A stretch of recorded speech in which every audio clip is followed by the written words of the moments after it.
about goddamn time. Woo! Yeah. All right. We are fucking live and in person. All right. Hey, welcome to Fantasy Sports Addicts Anonymous. My name is Tom. Still, fuck you, Tom. Yep. Fuck you too, Ryan. And I am a fantasy sports addict. And my name is Ryan, and I too am a fantasy sports addict. Yep. Eat a bag of shit, Ryan. There you go. All right. Hey, you know what we're going to do today, Ryan? We're going to squash our beef. This podcast is all about, all right, so maybe we should give a little more insight.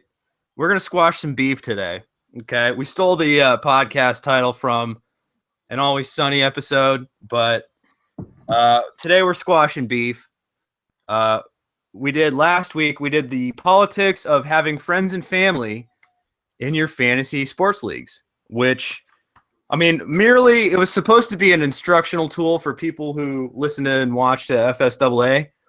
But what ended up happening is that we lived the actual what we were warning against, right? I mean, it was supposed to be a cautionary tale, like, okay, like it's easier to boot a person you just meet off the internet and joins your league than it is a family member or a really good longtime friend. Right. And that's, I mean, that should go without saying. I mean, right. You don't know, even if you've known the guy forever or the person forever on the internet and, you know, whatever, you got to boot him at some point. But you just know him by some fucking screen name and an avatar.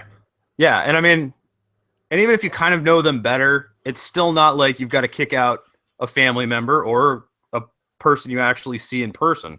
So, yeah, we're just trying to warn against that whole thing. And we actually wanted to find a peaceful, reasonable solution to what would happen with these two managers in our league, my basketball league, Dynasty Basketball League, long time. It's in its third, fourth year, whatever. I don't know. I mean, the league's been around a lot longer than it's been Dynasty, but, you know, we were trying to find a solution within the community, the FSAA community. And what happened, right? Like, it just boiled over that night. Somebody quit, and then what the league had decided was that if one goes, the other goes, and so the other had to go. And at least on your end, the person you knew, they resigned willingly. And actually, I guess for what it's worth, Malcor on my end did resign willingly too, and he was quite a gentleman about it, and much more than you thought he was going to be. But it took us like having serious like drama between ourselves. Like, I mean, again, it was just like it was one of those things where it's like, fantasy sports is supposed to be a fun hobby, like it's cool, it's enjoyable, but like when it gets personal, when there's like family members or friends involved and you got to make tough decisions to keep your league strong, I mean, it gets kind of heated, and we got a little heated, and, maybe unnecessarily so, definitely unnecessarily so. Definitely.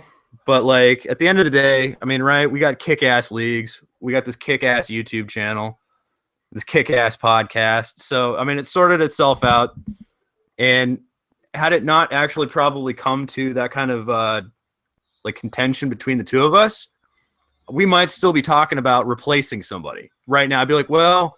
I got to like talk to the guy and like, but like, well, and honestly, that's kind of what I was afraid of, that like, it would just drag out forever. You're just going to sit on the pot and not shit.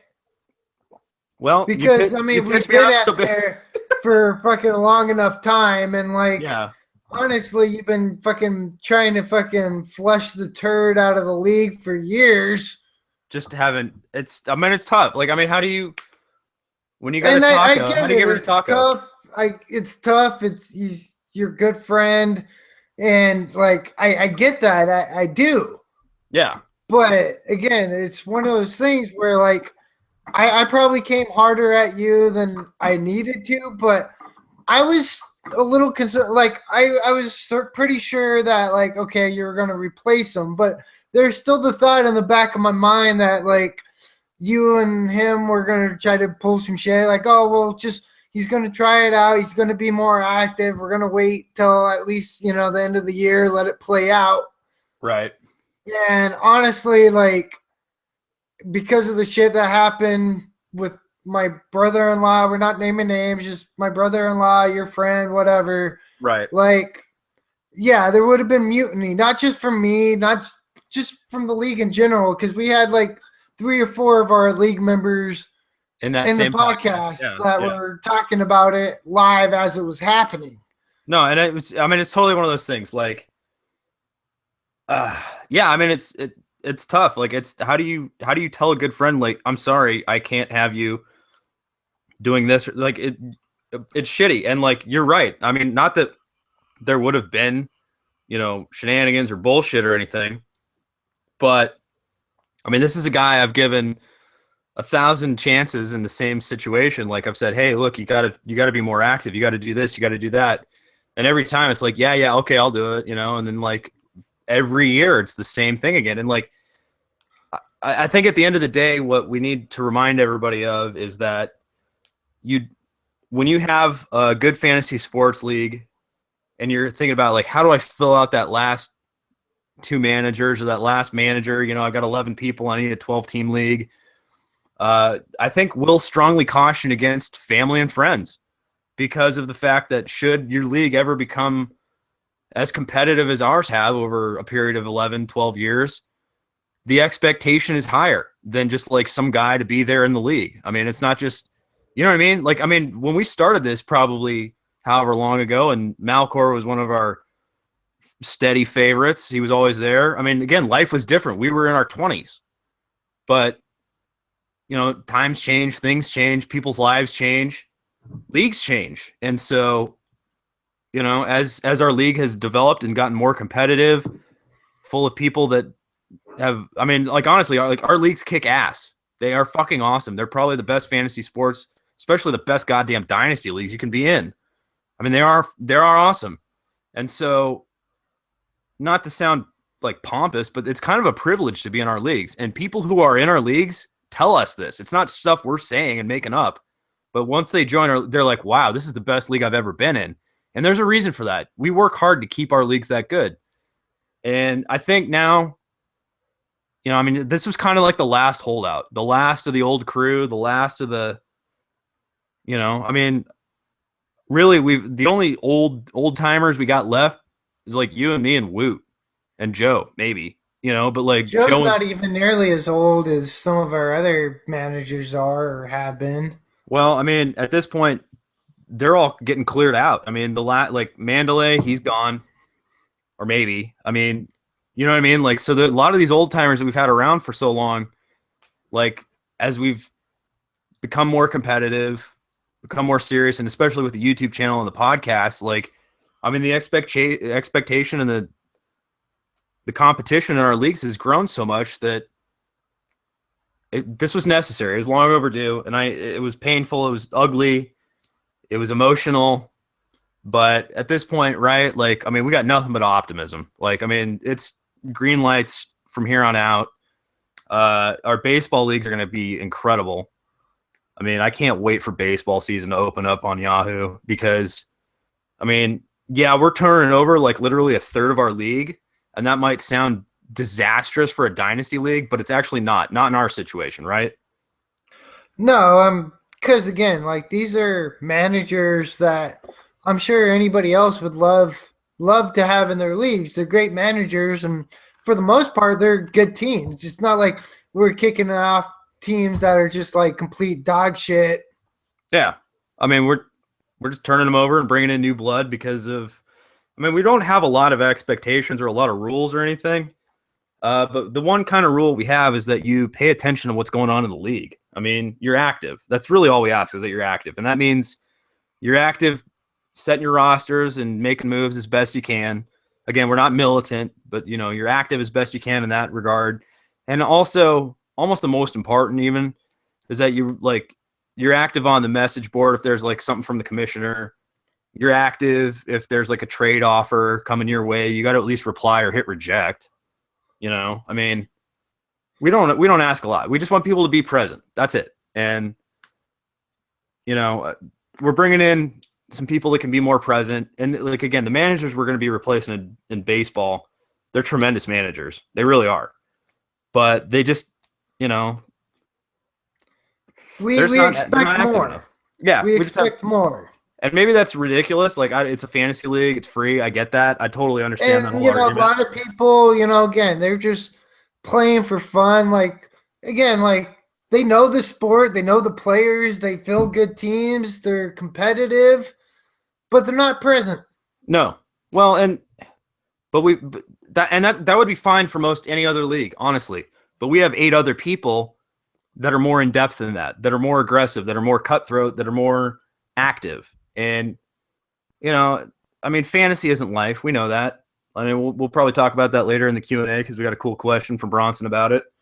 But yeah, I mean, it's just one of those things. Like it sucks to get rid of people, but when you bring in fresh blood, new blood, I mean, like, don't be afraid of it, I think is what I'm saying there. Because how many times have we actually done that? Like, I think 4 years ago we brought in a couple new managers. Like, all of our that was when some of the old crew started dropping off, and like I think we lost 4 managers in the same year.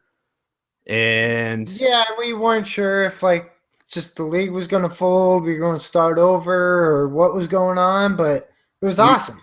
No, it was incredible. It was the best thing that could have happened for our leagues, honestly. And like we got guys like Nathan.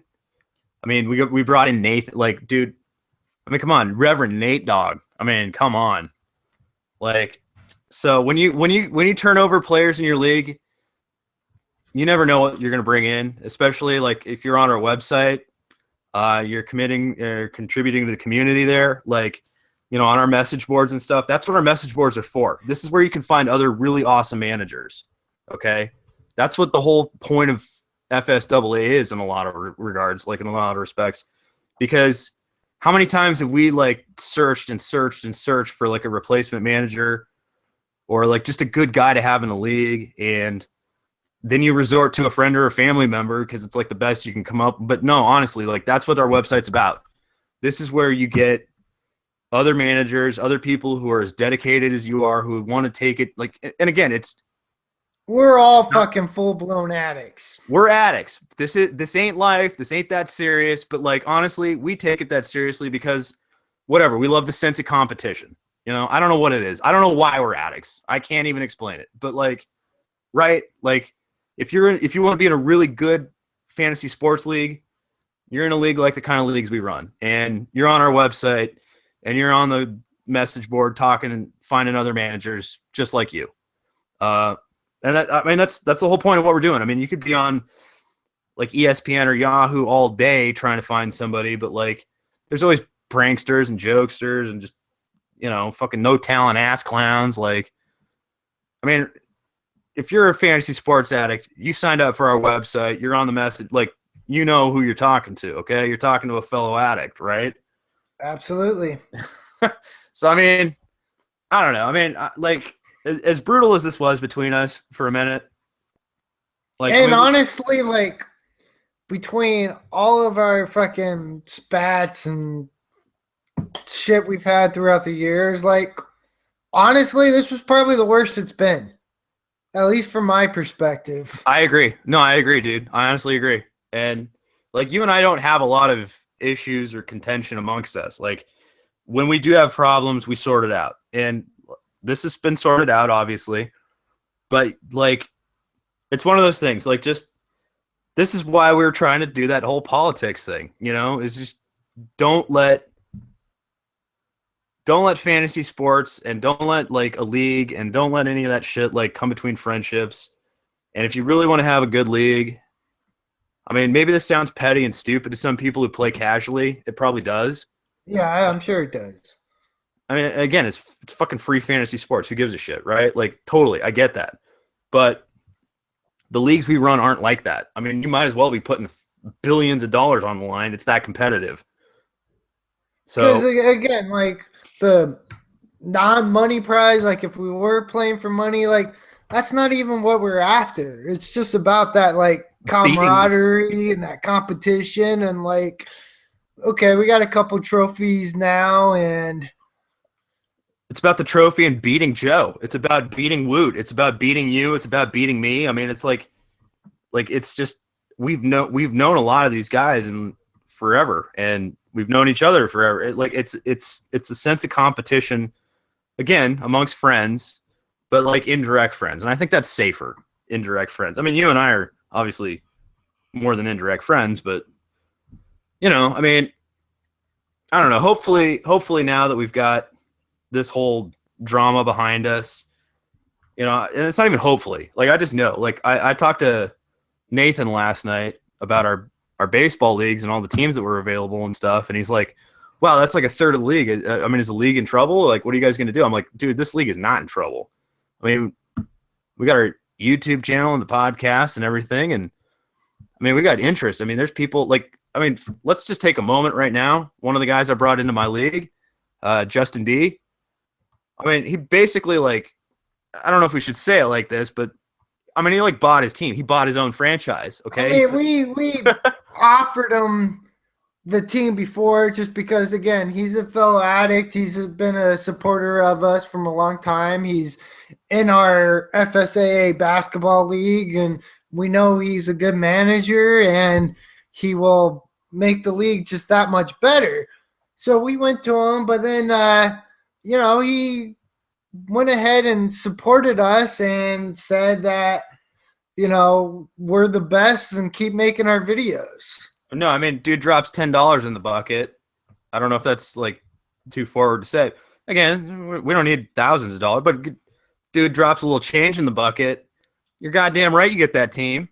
Like, I'm sorry. Like, right? I don't know if that's wrong to say. I mean, it's not that you can buy teams in our leagues per se, but the wheels can be greased. Well, but even more than that. I mean, we wanted him in our league, in my league before. No, we weren't expecting anything from him. We were offering the team before he did it, and like if he didn't do it, he still would have gotten the team. But right, it is very, very appreciative. Like, hell, oh, are you kidding me? Hell yeah! Like cheers. Thank you, Justin. Thank you, sir. Woo. Like, we are very appreciative of that. That's not why you got the team by any means. We wanted you long before you made that donation. Like, honestly, like when Mike was there during the podcast. He got my brother-in-law's team, and then it was like, all right, who's going to take Malcor's team?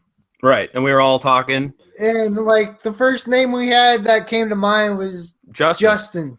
Like, you and I talked about it. Justin was the first name that came to our minds, and then like we were kind of reaching out, talking to other people. And Bronson's in the league, and Bronson was like, I'm thinking Justin. And I was like, yep, that's what we were talking. So, I mean, but then all of a sudden, dude drops a couple bucks in the bucket. And like, I mean, this is why, like, how bummed can I be that I had to replace a good friend, but like, I brought in a hell of a fucking awesome manager.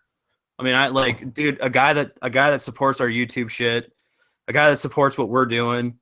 And I hate to say it, he's probably a much more aggressive, much better manager than Malcor was. Sorry, Malcor, if you're listening. I don't mean that personally, but like, just like some dudes dedicate their time in different ways. That's all. I mean, that goes without saying. Yeah. I mean, it's not, again, it's not personal. Not personal. Like, nothing we have fucking ever done is personal. Never. Everything we do is honestly in the best interest of our leagues. So, and I mean, again, that's kind of what we go about with, this whole like friends and family and all that shit. Like, sometimes you got to make tough decisions that are in the best interest for the leagues. Like, they might not be popular decisions. They might not be easy decisions, but, sometimes that's just what the fuck you got to do. And don't be afraid to break some eggs to make an omelet. At the end of the day, I think that's the moral of the story with us. I mean, we broke some eggs. Now my league's the better for it. I hate this. It was ugly. It was ugly. It's like, what a cost. I mean, there's nothing about that I'm happy with, but I am happy with the fact that I now have 12 great managers, 12 active, 12 competitive, 12 communicative managers that are participating in every, excuse me, my God, my soul's coming out. 12 managers that are very, very engaged. That's the point. Like, I mean, we're all on the same level. Yeah. I love that. And this is and what it's good because especially in dynasty leagues, like you're doing a year-to-year redraft league. Who gives a fuck? Right.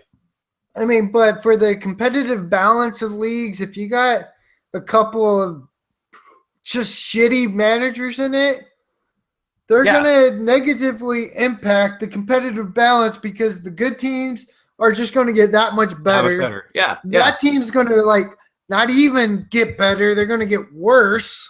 Right. And then like when it does come time to replace them, they're going to have a worse team and be tougher to replace.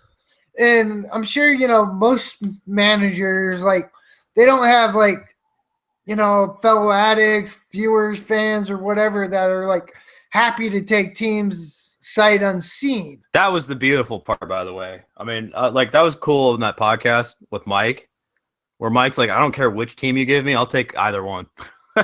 We ended up giving him the better of the two teams, but, like, no, I mean, honestly, like, that's the kind of goddamn manager we want.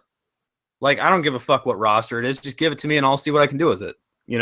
That's the kind of badassery that you and I have. I mean, really, all we've tried to do is build leagues full of people like ourselves. I mean, you're telling me the league's awesome and it sounds really awesome. I don't know what fucking, like, I jumped into Chad's Roto League and, Chad's in, your basketball league and, I jumped to his 14-team league, and I didn't care what the roster was. He just said I have an available team, and I took it. Like, I'm adventurous. I don't, give me something to work with. Like, as long as the league's stable and it's going to be going on, like, give me a project. I love it. I love a project. I love making trades. I love adding prospects. I love, I love building a project. And so, I mean, when you got managers that'll take anything sight unseen, it's incredible. It's, and you got people that, like, can't even play the teams they already have, and somebody's willing to, like, take it sight unseen and just buy it or whatever. Like, you're goddamn right you're in my league. I mean, I don't know. So I'm glad, like, as crazy as shit kind of got over the weekend and as, like, heated as we got between ourselves, buddy, like, at the end of the day, it kind of forced my hand and, like, it, like, the process worked out. That's all I can say. I mean, I tried to, force your hands, and like I said, I was a bit of an asshole about it and all that. But I mean, again, also, like, I just was a little burned out on my end as well, where, like, fuck, I got what is it, 17 total teams doing this FSAA, working full time, and, like, I haven't had a fucking day off, and I don't even remember. Well, I mean, right. I was, take a day, do some golf, and no, it's fine. I mean, honestly, like, just I'm just glad that, like, the bottom line is, and the end of the day is, we have reset the leagues in a very competitive fashion, and this is coming with baseball. So let's talk about that. All right. So, like, yeah, are we? I mean, talked about the fallout and all that. Like, I mean, again, this has been a full 2-hour podcast, another video, now half of another podcast. Now, I did want to throw this in just because we did title this after the Always Sunny episode. I want to throw 2 quotes out there just for fun. Okay. Beefs are best left simmering under the surface. I've learned that now. The best thing to do with a beef is jam it deep down inside and then press forward, which we're doing. Right? I mean, honestly, I don't think we have any beef anymore, but, like, I love those quotes, and I love that Always Sunny episode. It's hilarious. I love Always Sunny personally, but yeah, I mean, beef squashed. There's no beef. I mean, like, dude, I can't wait. I cannot wait for baseball season to open. Honestly, like, I don't even know if I'm gonna, like, maybe I'll do, like, a public winners league, but I don't even know how many leagues I'm gonna play this year. I mean, I know we talk about doing drafts and, like, how many leagues, and we're addicts and this and that. There are 2 fucking leagues I care about. It's my clone teams in your baseball league and my baseball league. Actually, we still have one other dynasty league, but, like, so those I got those 2 3 other leagues. ones. Okay, so you got, like, 5 leagues. I got 3 dynasties, and I'm gonna do a winners league, and that might be it for me. I don't know. I mean, like, we've completely overextended ourselves here in basketball season because of this YouTube channel and trying to, like, hey, we're addicts and blah, blah, blah. Like, I think we've totally overextended ourselves, like, to the point where it's so hard to either like keep up with our shit that we can't be as competitive as we want to be, or I mean, I don't know. Like I'm just, it's like you're saying, you're just kind of burned out. I mean, how many hours a day can you set your fucking rosters, you know? So, but I'm really excited. Supposedly baseball, Joe checked in on this. Supposedly Yahoo's going to open baseball at the end of January. But now we've got 4 teams. We've got 4 dynasty baseball teams available. Maybe only 3. There's still one of the managers we're on the fence about. I'm kind of not. I think we made the call. I think we got to stick with it. Like it's like what you're saying. Like remember, I was kind of like, well, what do we tell them? Maybe we just didn't. The league folded or some shit. And you're like, no, just tell them what's up. If we're gonna just tell them what's up, I think Sam goes. I think Mandelay's out. Let's do 4. I mean, I know it's a lot. I know it's like a third of our leagues to replace. And again, it's totally unnecessary in some regards. Like it's not like these leagues are struggling but it's about having the kind of managers we want in our leagues. And sometimes, I mean, if you're a dynasty owner out there and you got a couple of like managers that are doing the bare minimum to stay there, they might even be active, right? And like competitive, are more competitive than active. Like good teams, good managers. Every now and then, it's really good to get in new blood and fucking shake things up. Shake it up, because then you got like dudes like Nathan in my league where he inherited a terrible team.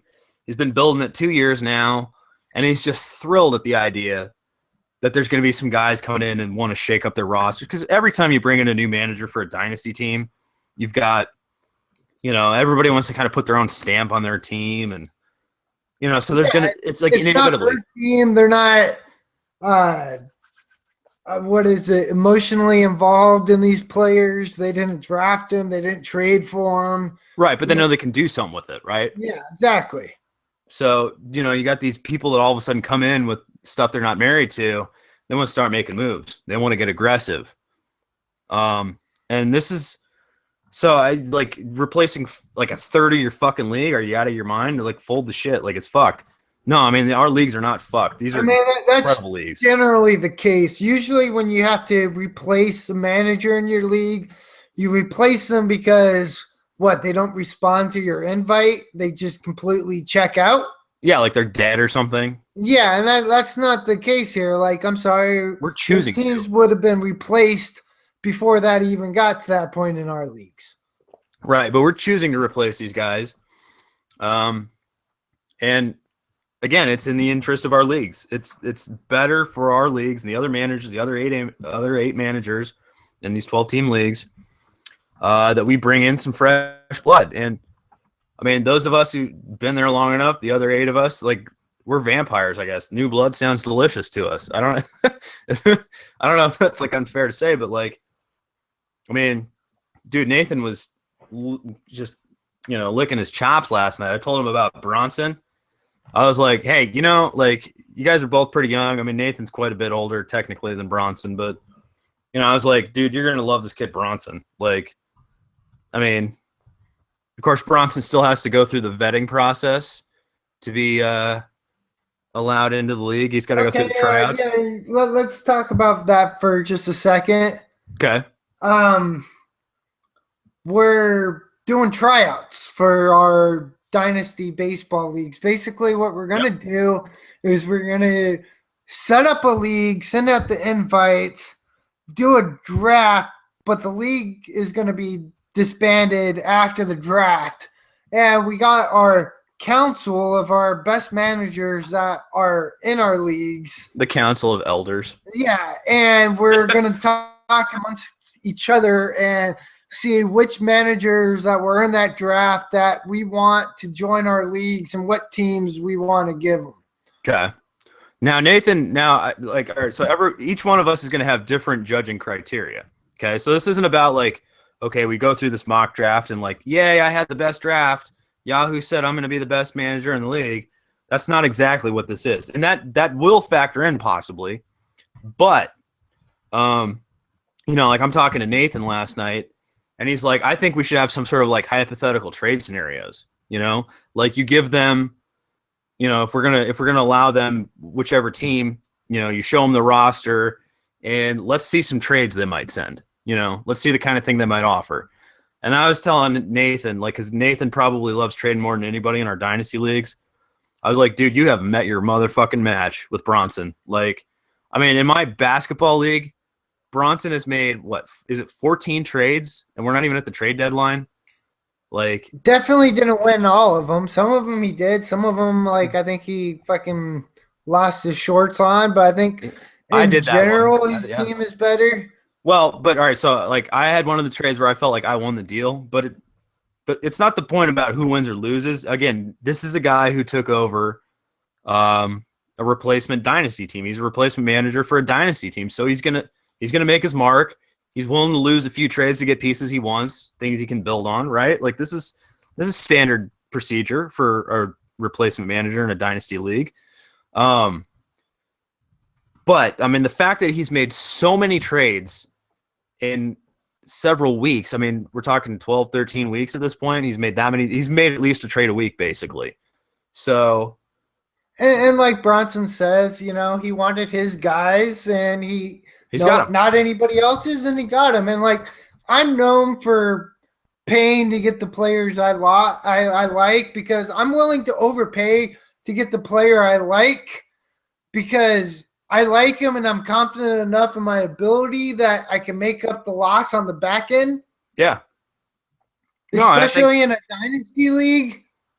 Well, no, I absolutely agree. And this is why I was telling Nathan he's met his match, because, I think Bronson, as one single manager, has made more trades in one season than we've had in 2 or 3 seasons total in our dynasty leagues. Yeah, because we've had quite a few managers who just didn't trade. Yeah, they're just, for whatever reason, they're not trade managers. They don't make a lot of trades. That's fine. I get it. And I don't make a whole lot of trades. I will. I've only made one preseason trade with Bronson this year, but I got my punting team. I got my team built the way it is that I like. And honestly, anybody that's worth any value, I want to keep. And honestly, my bench or my non-keeper guys, they're just category specialists where they don't really have much trade value, but they help me for what I need. Right.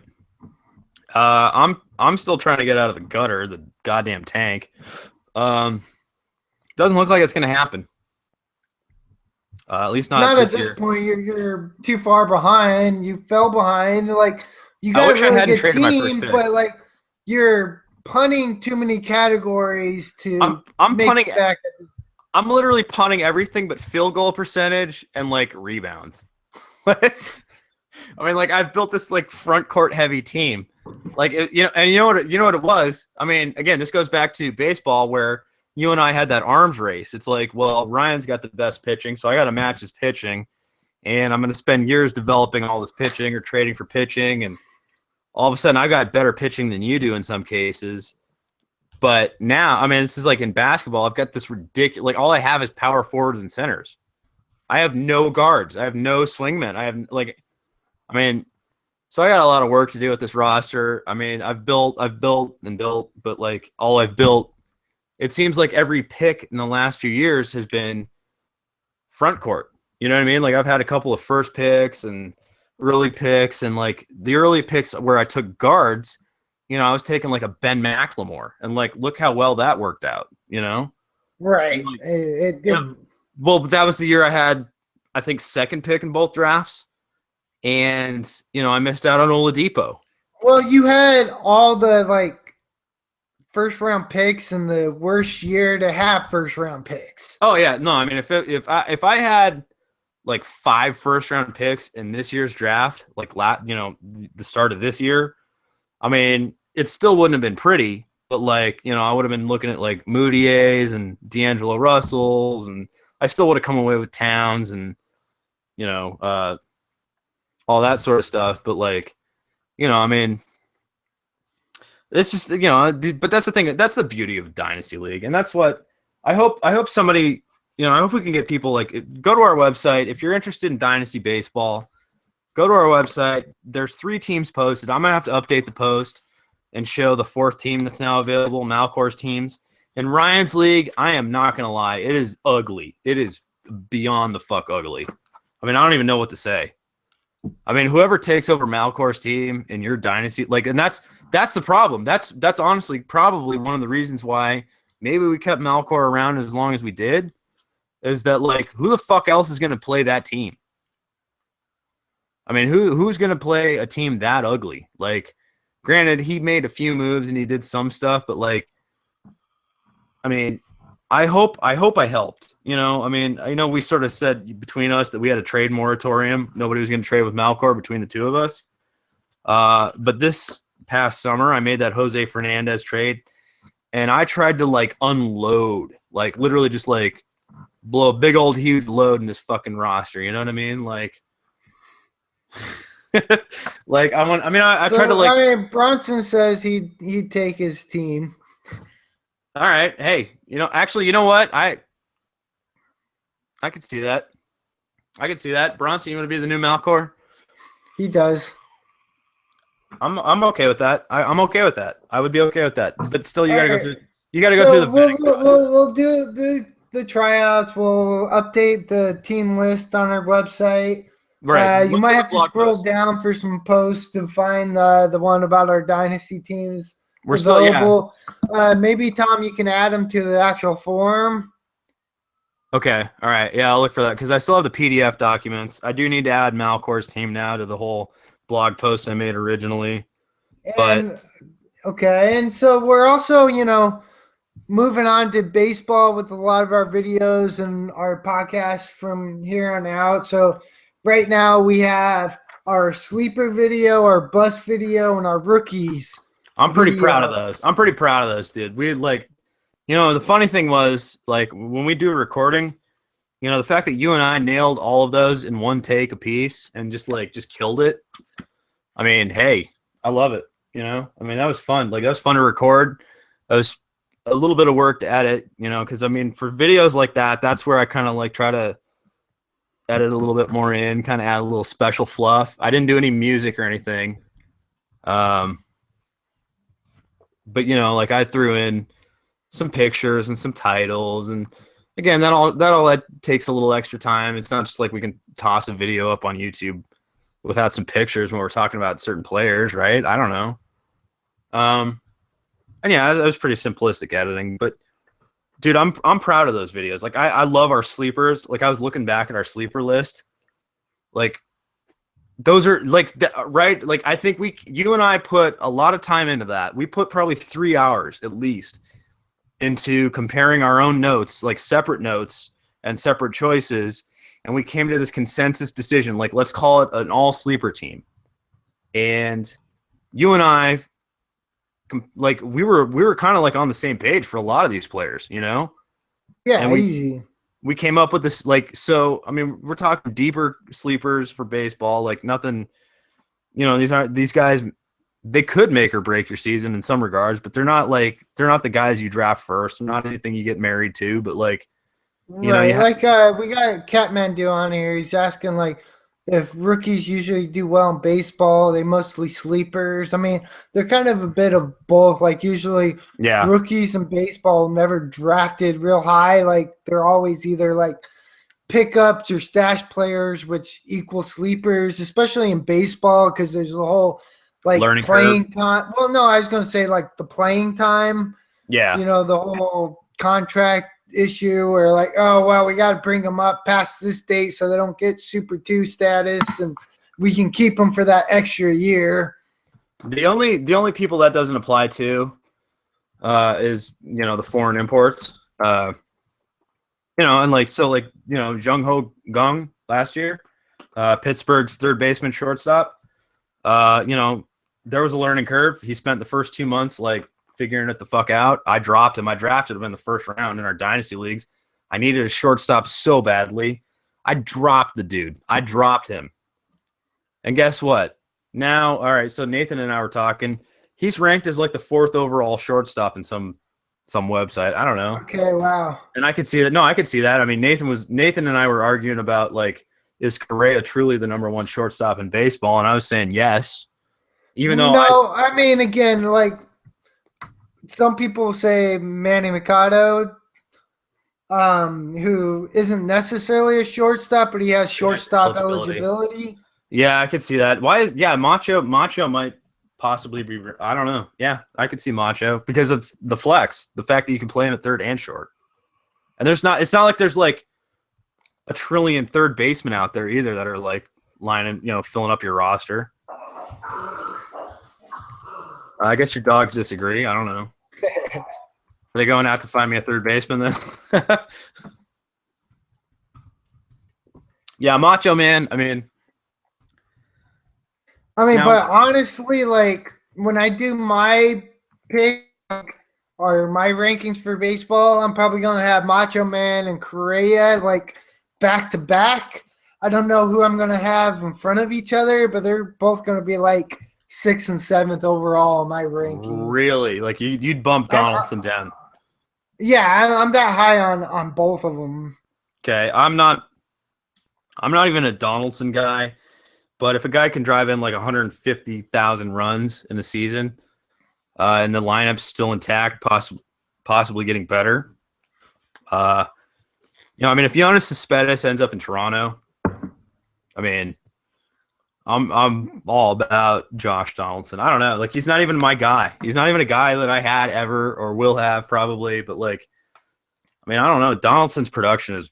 I was discussing a trade for him 2 years ago that ended up not happening, and I still kick myself in the ass about, like, not pushing that little bit extra harder to get him.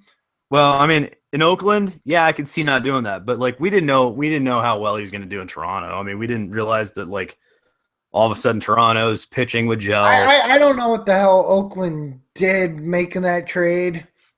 Yeah, I don't know either. Well, that's what Oakland does. That's what Billy Beane does. He flips players. He turns them around. He turns them over. He's the Bronson of the MLB. I don't know. You turn shit over and you see if you get something else later on in return. And the A's are like a major league farm team. I don't know how else to describe them. They're like a fucking AAA team at the major league level. But there's some merit to it, I suppose. I think teams like the Diamondbacks maybe should be a little more like that. Where it's more about development and maximizing potential. Again, I think Houston, the Cubs, the Mets, they've all done it right. Yeah. They fucking developed. They got the low payrolls, and then they can afford to, bring in impact players that are going to help put them over the top. Yeah. They drafted fucking incredibly well. Like, they just got good team. Good teams, good organizations. Like, they're fucking awesome. Well, what do we make of the Diamondbacks then that have traded 3 first-round picks in a row or something like that? Well, but the main thing is how long have we had fucking Tony La Rosa at the helm? Year and a half, 2 years? Year and a half. No, it was 2.5 years, maybe.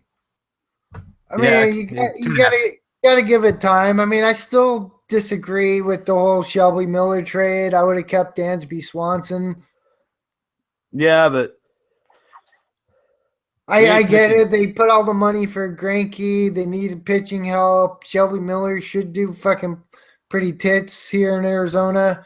Well, and it didn't sound to me like Dansby wanted to be here. I think he's a prima donna, and this was a really outside of the dude that Colorado drafted, I think, and maybe some of the later pitchers in the first round, the high school pitchers, which are going to take time to develop. Right, even the shortstop that Colorado drafted. Brendan Rodgers is going to take a little bit of time. Yeah, absolutely. But if Swanson's truly the best in that draft, I'm okay with trading him to get Miller. I think I am, because I think, what we need, at least in terms of competing now, is more pitching. We don't need a fucking another shortstop prospect that might pan out. Now, some people are pretty high on Swanson. I'm not, but we got a fucking defensive whiz at shortstop, which can be good. Yeah. Ahmed's pretty fine in that, and then also we got Owings too. If Ahmed doesn't pan out, Owings can switch back to short. We've got other shortstops in the system. Plus, we got Brandon Drury, right? Who can play pretty much anywhere in the infield. So the D-backs, personally, I'm cool with the Miller trade. That's me, but I think it's one of those positions like it's kind of dealing from a strength to address a weakness. I mean, the D-backs have been trying for the last 2 years to address their pitching. They went out last year. They got a lot, they got the Robbie Ray and who was it? Fucking dude from Boston originally. I can't remember his name right now. I mean, so they've gone out and they've tried to address the pitching staff. Hellickson, who they shipped off. Well, Hellickson sucked. That was from the Rays, but I'm thinking of Red Sox, dude. I can't. Well, you know what I mean? Like, again, it's forgettable. So, yeah. But Shelby Miller, I think, and again, he was a guy that Tony La Russa was big on. So if TLR wants to bring in Shelby Miller, I'm cool with that. I'll give him a shot. Like, if there's a guy I trust in terms of like decision making in the baseball, Tony La Russa is probably that guy. Yeah. So, anyways, go back and watch our videos. Stay tuned for our upcoming videos, like especially once the rankings come out. We'll do our own rankings. We'll be doing any draft we do. I'm sure at this point we're going to be live streaming it. We're going to do different draft strategies, like, okay, how should you draft if you have an early pick as opposed to a late pick, like pitching heavy strategies, like, okay, let's go with middle infield, stolen bases. Like, we'll try to work all that in, and if you have any ideas or suggestions, like, let us know. Dude, like, honestly, our baseball videos, some of our best suggestions came from user-suggested videos. Yeah, no, I mean, people who watch us had questions for basketball, and they asked us, what about this? And so we made some videos for them. That's what we'd love for baseball. But, like, I'll be honest, I dream about fantasy baseball. Ryan, I told you about this earlier. I actually had a dream the other night. I was giving a college-level dissertation, apparently, about, like, the merits of fantasy baseball and statistical analysis and other shit. Like, I mean, it's way over the fucking top of my head. I don't even know math. Like, I can't even count fucking 5. But, like, all of a sudden, I'm a fucking fantasy baseball guru. It's like a goddamn beautiful mind. I'm Russell Crowe. Like, I don't know. But, yeah, I mean, like, these punting strategies, I can't wait to get into baseball punting strategies. I mean, it's just going to be a lot of fun. Yeah, seriously, like, what's funny? Like, when we make that beginner strategy video for every sport, like, it's kind of a joke to us because it's like, it seems like just givens to us. But there are people who are, like, kind of passively interested in, like, maybe I should play baseball, or maybe I should, play this sport. Like, they see those videos and they're like, wow, that was really informative. Like, even people that don't play fantasy sports are like, I feel like I could play now. Like, or I feel like, hey, that's interesting. You know what I mean? Like, so I think, as much as we take that shit for granted, we actually kind of fucking know what we're talking about there. I don't know. Right. So, Catmandu asked if Mike Trout is the hands down number 1 pick in baseball. Yeah, I think so. You think so? My number 1. You're going Bryce Harper. Woo! The hype train. I you know what? Honestly, I think it's still Trout. Trout can hit for average. No, I understand. Like, Trout's been doing it longer, safer floor and all that. But I don't care. Look at him. I know Bryce Harper's a physical specimen. Look at Mike Trout. The guy should be like a fucking linebacker. Okay, and he plays center field. He plays fucking like, all right, hey, that do you remember the catch last year, Ryan, that ruined your season? Yep. All right, so that's the kind of stuff that doesn't necessarily translate to fantasy baseball per se, unless your league counts like defensive wins above replacement or something. But, like, I mean, Mike Trout is all right. If I didn't have first pick overall, like, let's say this, like, say it's just a redraft league, a 12-team head-to-head, whatever redraft. I'm not necessarily thinking about Mike Trout. Like, I think, and I, as much as I love Mike Trout because I got him in both dynasty leagues and he's my favorite player in the baseball, I might consider something like Paul Goldschmidt ahead of him. I know you like Harper, but, like, outfield can be found anywhere. You can get outfield. Yeah, we get that too. Like, outfield can be I mean, outfield can be your like ultimate flex position. Like you can find stolen bases. Like there's a lot of shit you can find in the outfield as the season progresses. Call ups. Like outfield is just like again, it's one of those just really flexible positions where you're gonna find something as the season progresses. But something like a first baseman, like you go Paul Goldschmidt. I'm not going to argue against that. I would not argue against Paul Goldschmidt going number 1 overall just because of the power and the everything else around him, the batting average. I mean, and that's not me being a D-backs fan. Like, I have far more Mike Trout than I have Paul Goldschmidt, especially in our dynasty leagues. But like, I could see the merit of, going with positional scarcity over drafting a center fielder or a right fielder. Yeah, because again, there's just more of them, so like you can get them later. Right. And you can craft your lineup in a way so as your outfield becomes like flex spots, like roster flex, like the wide receiver, running back, tight end kind of thing in football or something.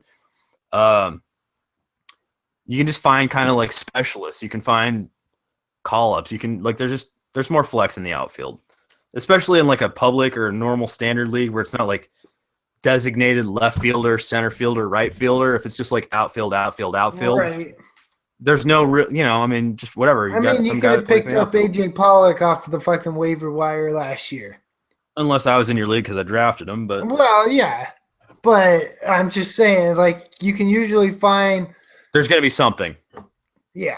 Billy Burns maybe this year. I mean Byron Buxton. Like there's stuff. There's stuff out there in the outfield that will fill out your lineup. So yeah, I mean, is he the consensus number 1? Yes, I would say so personally. But he has probably less power than Harper.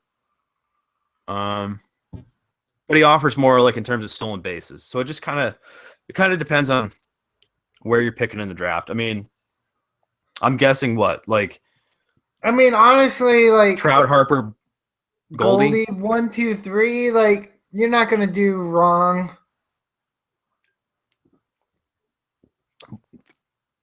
But it's like what we were saying in basketball, where your draft position will determine the type of team you need to draft.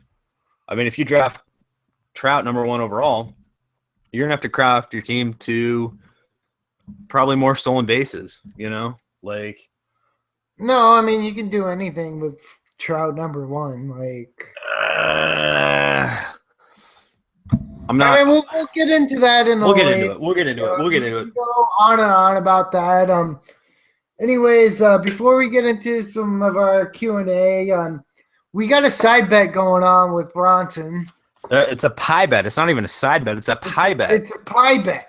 Goddamn Arizona Cardinals versus Carolina Panthers. We're both obviously huge Cardinals fan. Bronson loves the Panthers, and our dat boy Cam Newton. Yeah.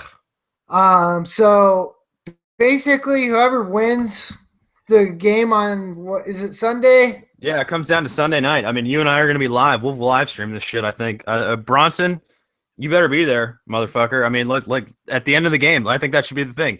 He's got to have we'll all be ready. It's like a champagne celebration. Like whoever wins or loses, it gets wheeled out of the room kind of thing. We'll have our pie on hand. We'll be ready to pie each other. Bronson, you better be ready to pie yourself and your cat. Like get a little fucking chicken pot pie tin, like one of those microwave. You don't know who Bronson's cat is. It's Stripes. It's kind of FSAA's like mascot, unofficial mascot. Yeah, I mean, if we had like a tiger logo, it'd be like Stripes instead of a tiger. Yeah. So basically, whoever wins that game, either Tom and I are gonna pie ourselves, or Bronson and Stripes are gonna pie themselves. Right. And I really hope that the Cardinals win. Like obviously for the Cardinals reasons, but I would love just to see a cat get pied with a little cat pie. We're like Bronson again. Like I think he freaked out when we suggested this. Like we're not advocating that you kill your cat. Like Bronson is like Tommy Jr. Okay, like honestly, right? Ryan, you and I have talked about that. Bronson reminds us of a very young me. where I got a cat and I'm lonely. Sorry for you, Bronson. You got a shitty life ahead of you, buddy. FSAA is like what you can look forward to. No, but so seriously though, like you got your cat, and you love your kitty cat, and you fill up the pie tin, like a little chicken pot pie tin, one of those little microwave Stouffer's things or some shit. Some whipped cream, or some like fancy feast, some fucking nice cat food. Like, dude, cats have tongues and paws. Like, you like smash your cat's face into some cat food. Think she's gonna freak out that much? Or a little whipped cream? It'll be inconvenient, but we're in no ways like promoting animal cruelty. Yeah, no.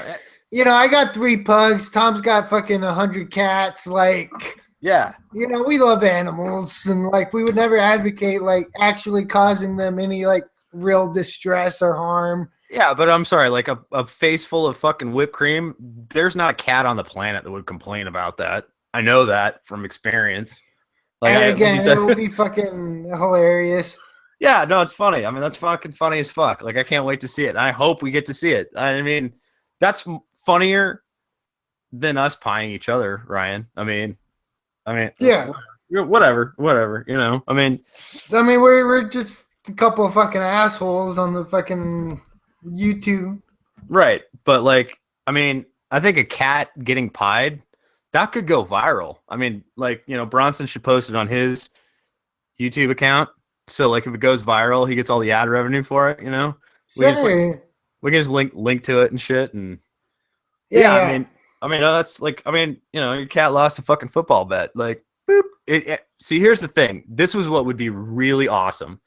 If Bronson had a Carolina Panthers like jersey, like remember you just bought that fucking jersey for your dog? Oh yeah. Like or even a shirt, like a little teeny like baby t-shirt. Bronson, go to like your local Goodwill or like, discount store, 5 and Dime or whatever the fuck it is. Find a teeny little baby shirt for your cat that says Carolina Panthers if you can. And like, dude, if you put your cat in that, and like if the cat happens to lose and you happen to lose, I mean, again, may the best team win. We're not predicting any victory or loss here either way.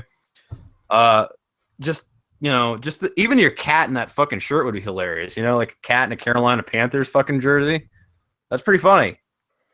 Like, I love it. I think it's hilarious. And so if we do happen to win, a cat getting a little face full of Friskies or whipped cream or something, Okay, so anyways, that's going to happen. We got our pie bets on the Cardinals Panthers. Is it Sunday yet? Like, seriously, like I've never been this invested in. I mean, I have, like, it was 2008, I guess, but even 2008 wasn't this. You know what I mean? Like, as a Cardinals fan, I mean, 2008 wasn't this exciting. It was good, but it wasn't this. Like, it wasn't as. I mean, honestly, like, I'd say that 08 was because, honestly, nobody expected us in 08 to do what we did. And, like, right. Again, last year we were awesome until Palmer got hurt. And this even year, after we still won. Whatever. It's going to be good. We're hyped. But let's go ahead and move on. And just before, this is kind of the first part of our Q&A. I'm going to cue some A's or A's some Q's. Well, what is it? The Q&A fix, fantasy fix? I don't know. Yeah, I don't know who fucking came up with that. Was that who was it that came up with the fantasy fix or the fantasy Q&A fix? I'd have to go back and double check. I'm not 100% sure right now. Maybe it was Justin, but I'm not sure. Well, whoever came up with it was a good suggestion. We got to find that out because I like that. I like the fantasy fix. We'll fix your fucking fantasy shit. All right, so I got a question here. This comes from Tyler Yuckets, T-Buckets, as we call him. He happened to post this to a baseball video, which, not normally a fan of, but whatever. It's fine. Well, all right, so here's why it's fine, by the way, because we got Justin and Bronson and, like, everybody else, the FSAA community. Like, I was kind of waiting. I was like, I wonder what's going to happen here. Like, I don't know how to answer this question, or I did know how to answer the question, but the community popped into action and answered everything for us. And this is what we want with FSAA, is it not? Well, again, we're not experts. We're just addicts. Yeah, we're like the same. Like we're just guys playing a league like you. I mean, fuck. Who the fuck are we? But like, I love this. Is actually an interesting question. And he posted his team too. All right, so he's in a little bit of trouble here. T Bucket says, hey, I need your help again. I'm looking to trade CJ McCollum. I mean, he's a good scorer. He doesn't really do much besides that, and he's not really helping my team because maybe he's got points otherwise. But do you know any good trades I could send to other managers? And he understood that it's a very vague question because we don't know the league, we don't know the team, and blah blah blah. But he ended up posting his team, and based on his team, like it's a very young team. It's a very, I mean, it's rough. He's in rough shape. It's a 16-team league. I mean, honestly, like I think he probably paid for Rudy Gobert, and like there's some pieces he's gotten lucky with, and there's a few pieces that kind of fucked him out the window. I mean, like so Rudy Gobert and LaMarcus Aldridge have basically fucked our buddy T Buckets out the window.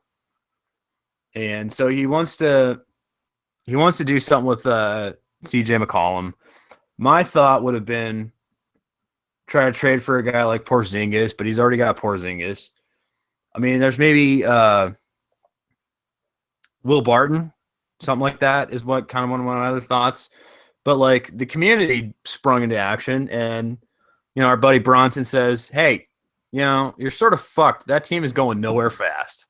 I mean, we saw his lineup here. It's posted on YouTube. If you go to YouTube, you can see the lineup. But I mean, it's true. I mean, there's sometimes when you're in a 16-team league and like you're in last place, you're fucked. I mean, like all you can do is try to play for pride at that point. And so yeah, make the trade.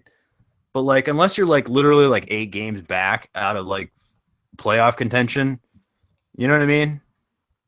Right. Like honestly, if you're in desperation in a deep league where there's nothing on the waiver wire, like sometimes you got to trade your best players to get a package deal. Right. That is one option. But I mean, his best players, I mean, McCollum's kind of his best player. I mean, he's got like in terms of like best players, quote unquote, I've got McCollum here. I'm looking at Gobert, Rudy Gobert, Porzingis. I mean, Rondo's been useful, but like he doesn't have the right team to pair with Rondo.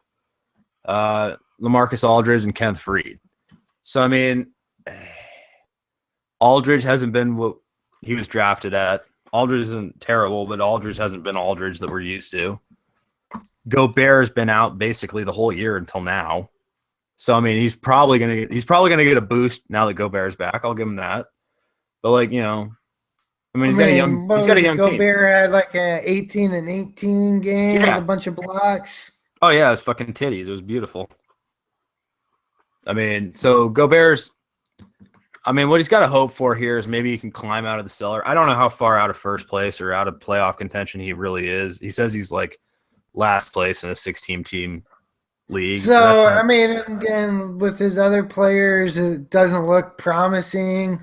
And realistically, he's probably done for. But when you're in a bad shape, you got to just like try to get package deals and climb out of it. But again, probably a little too late.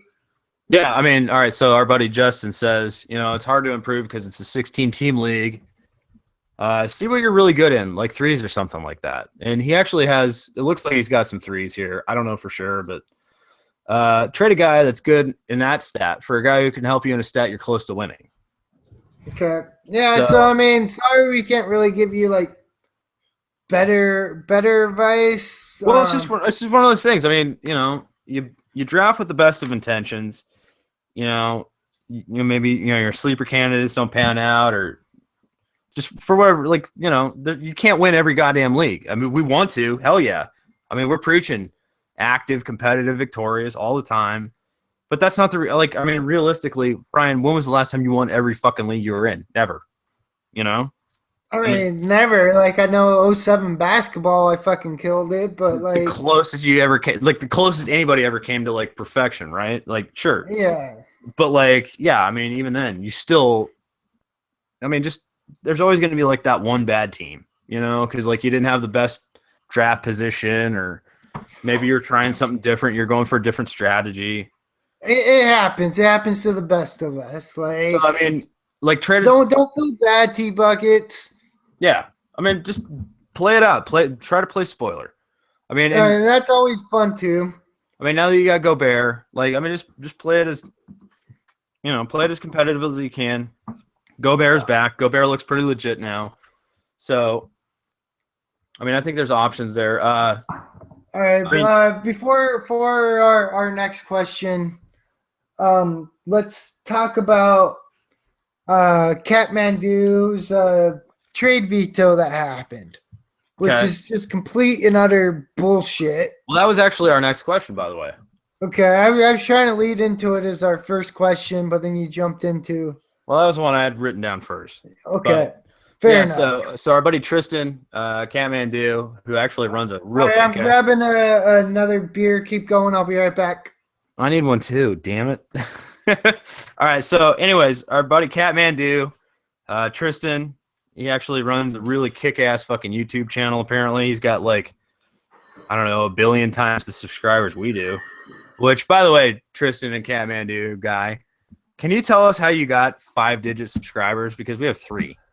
Like, we have 200 subscribers. You have like 2,500 or 25,000 or something. So, I mean, if you could ever like just give us a little wisdom and guidance on that factor or that front, we'd be more than thrilled. But in terms of, you know, your situation with the Boogie Cousins trade, he traded. All right, so you know, he sent us a question. I think we talked about this maybe in our last podcast.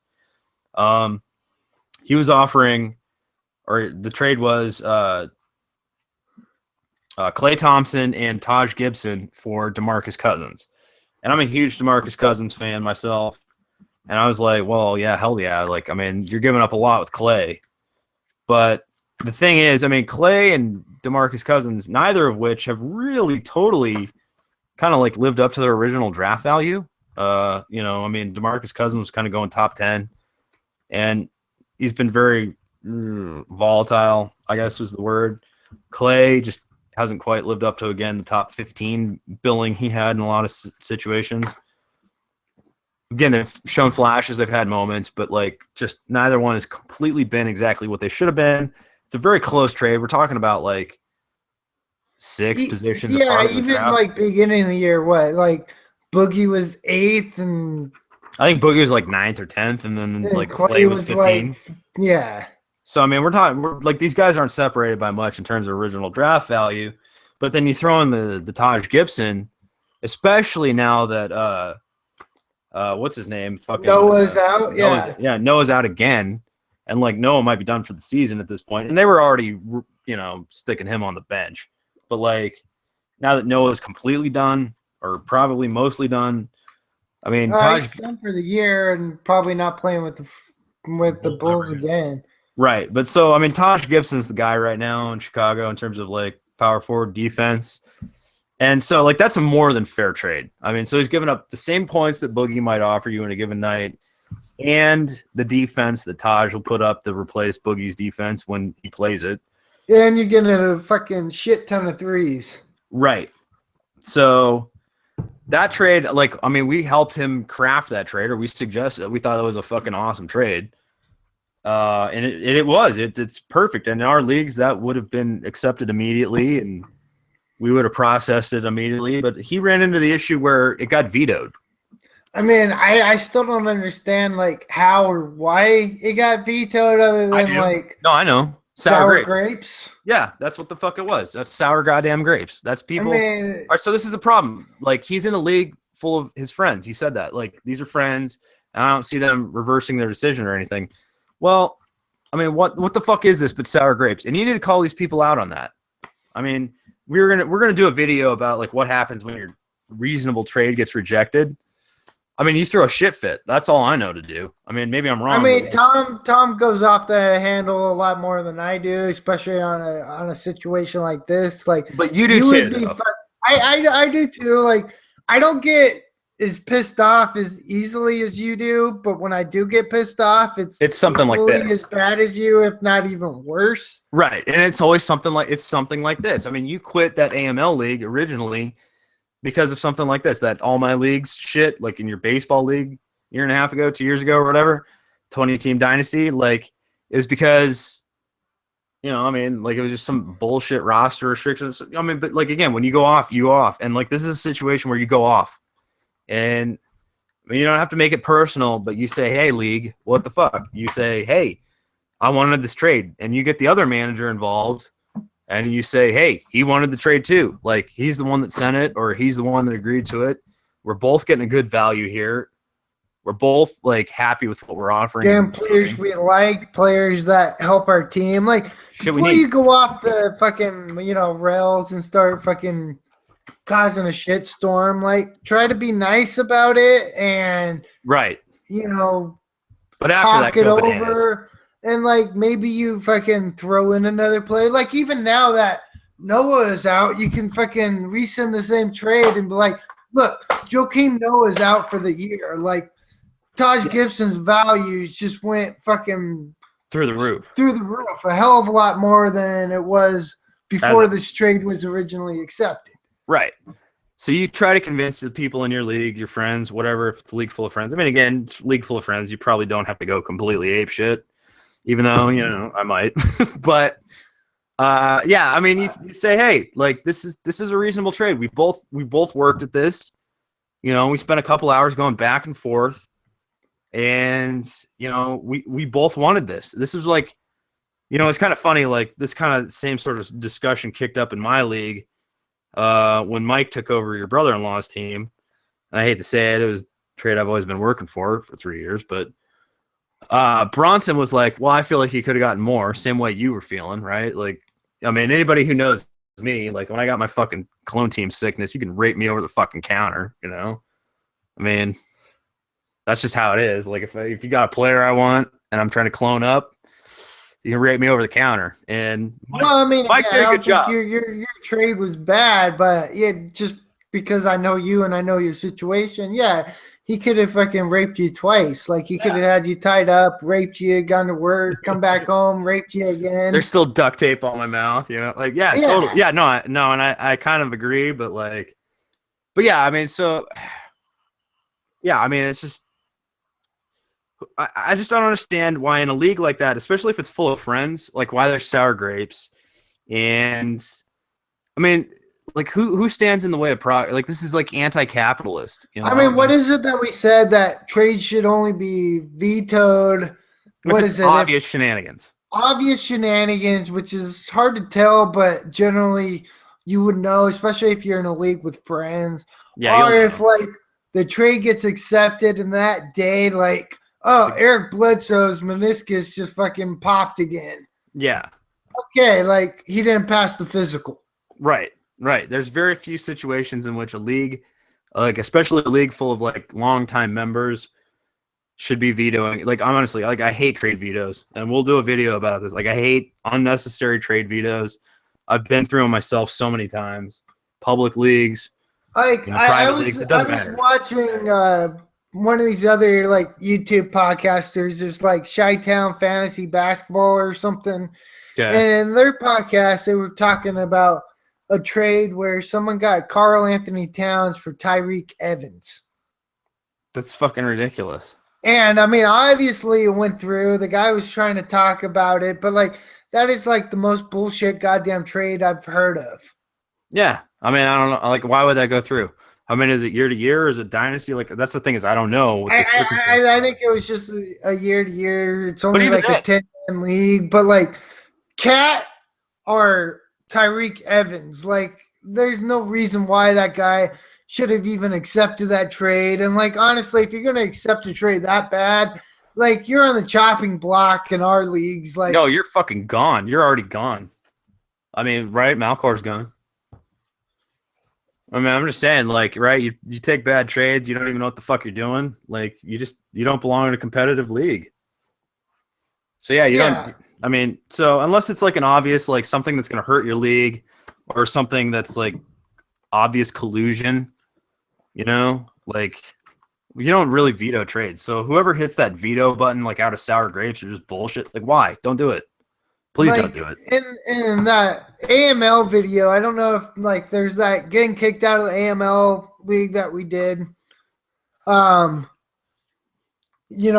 out of it. I decided to stick around in it. I kind of became friends with one of the managers in it. Like, he's actually joined our website and he's a fan of our videos and our podcast.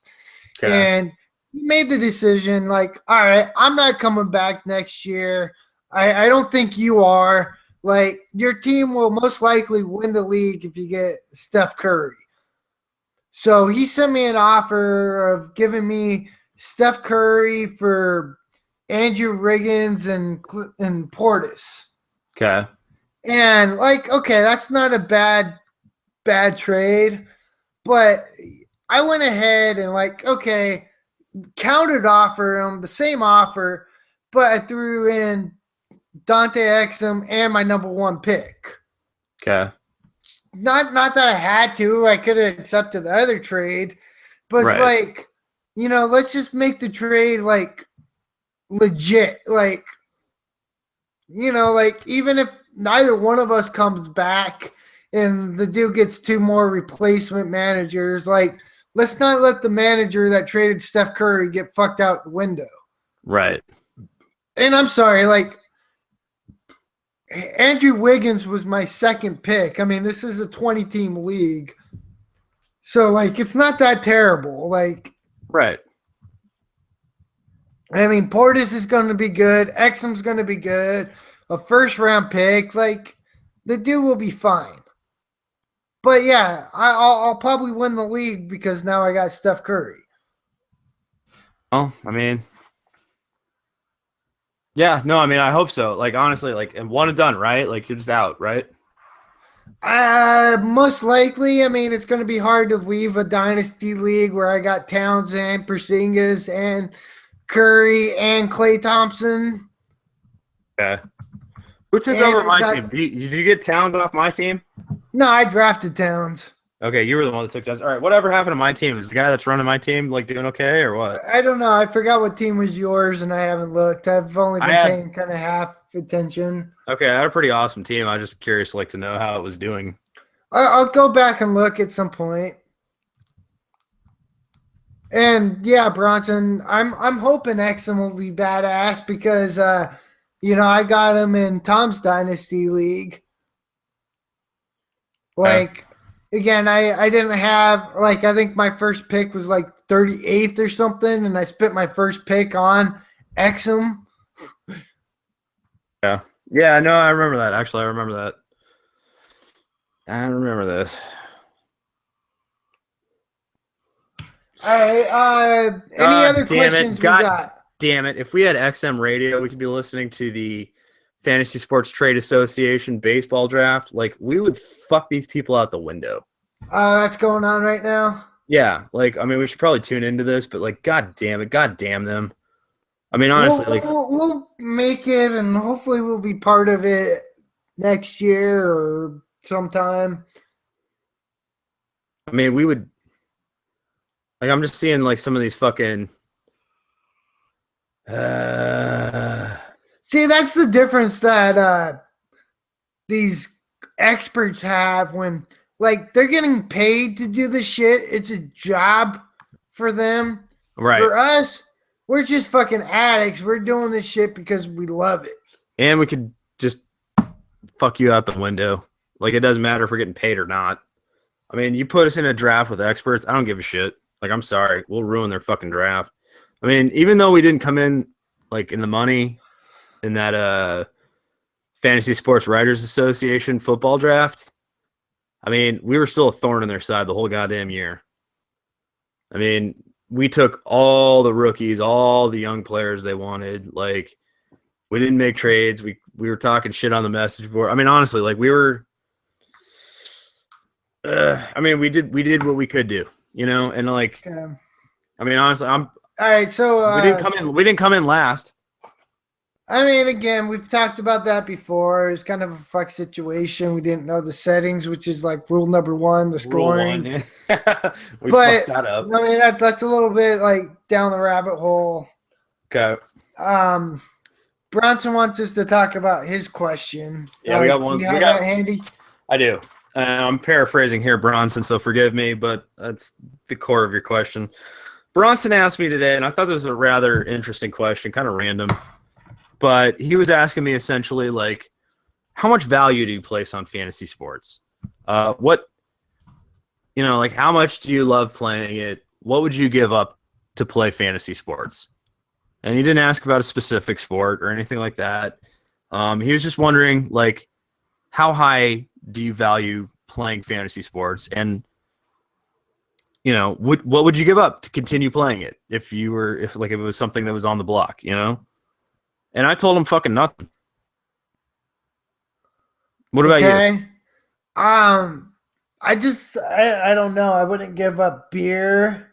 No, I wouldn't give up watching pussy. Sports. Like, I enjoy watching sports more than I enjoy playing fantasy sports. Right. I wouldn't give up beer, pussy, or actual sports. I don't think I'd give up anything, honestly. Like, I wouldn't give up video games. I'd give up yearly leagues to play daily leagues. I can see that. I mean, right? We've kind of talked about that. Like, if all we had from year to year was our dynasty teams and our dynasty leagues, like, right, we're most invested in those.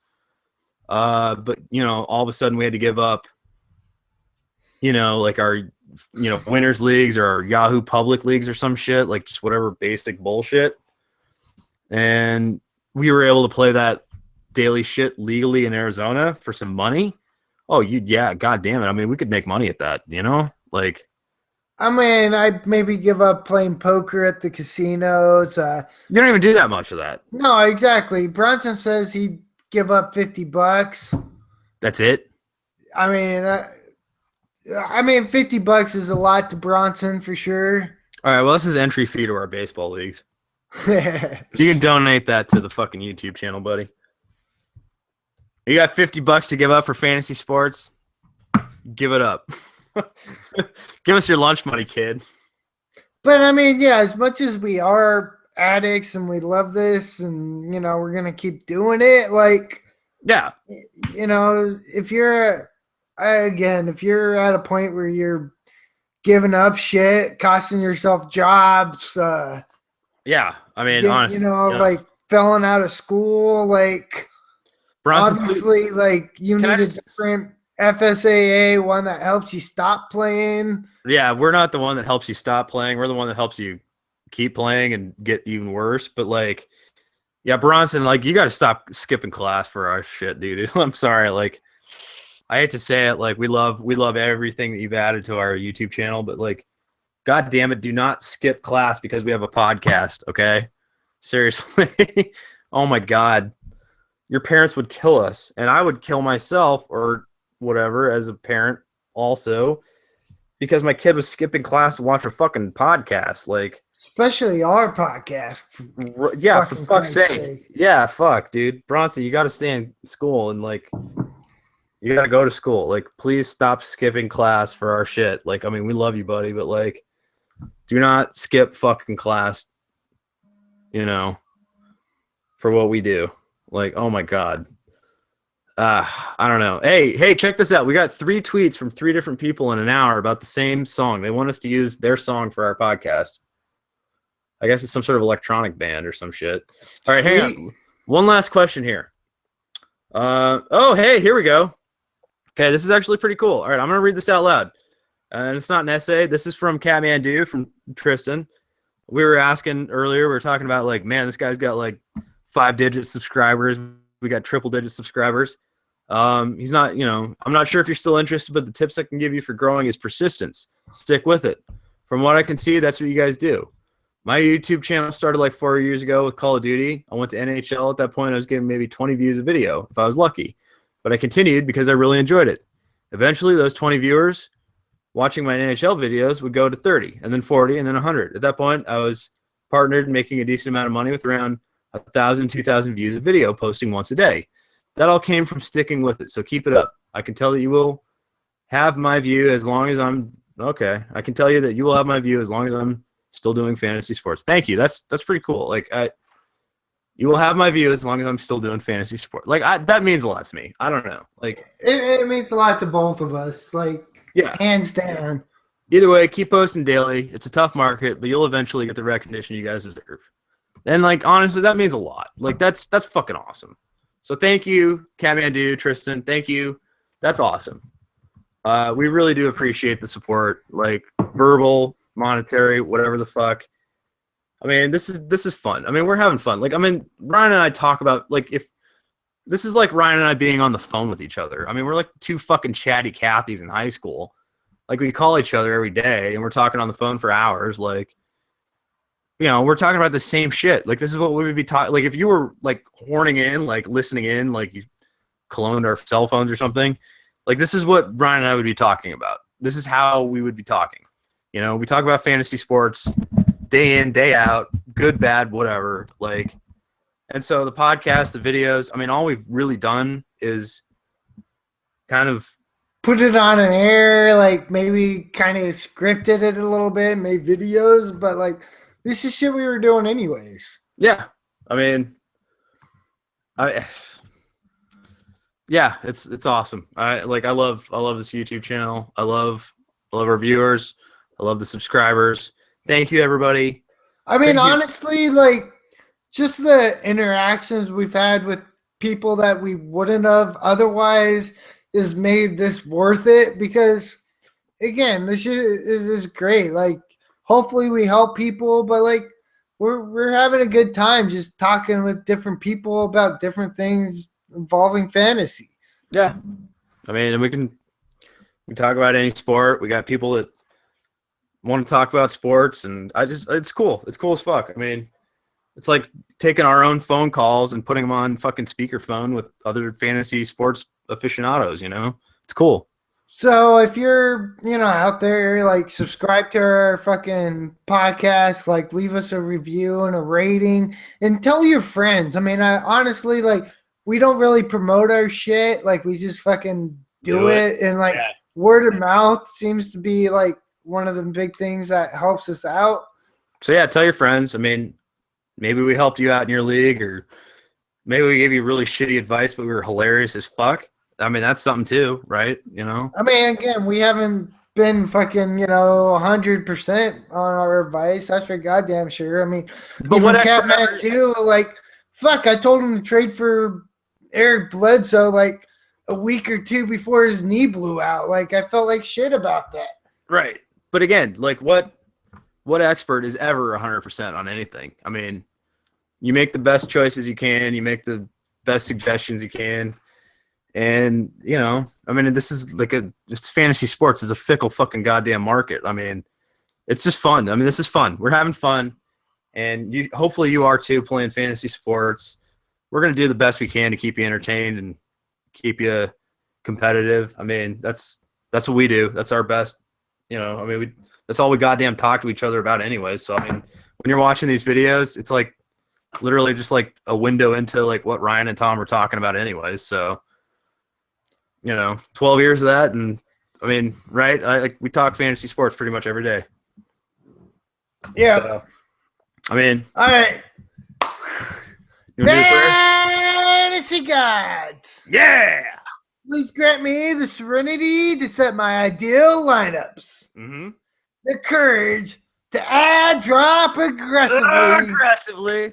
And the wisdom, as always, to finally beat Joe. Oh, it's a long time coming, buddy. You keep praying for that. You just pray harder and harder. Oh, yeah. I'm fine. All right, check out our website, fantasysportsaddicts.com. Hit us up on Twitter, at letter F, letter S, the word double, letter A, at FS, double A. And, subscribe to the YouTube channel. Subscribe to us on iTunes. Leave us a review either place. Comment, thumbs up, tell us we suck, whatever the fuck you feel like doing. Buy me a beer. Yes, definitely hit the donation button and everything else. Thank you so much for all of your support. This has been fun, and it is never going to goddamn end because Ryan and I will always keep kicking ass at fantasy sports, baby. I'm in! I'm in! Woo! Woo! All right, Ryan. I got to go. All right. Okay, I'm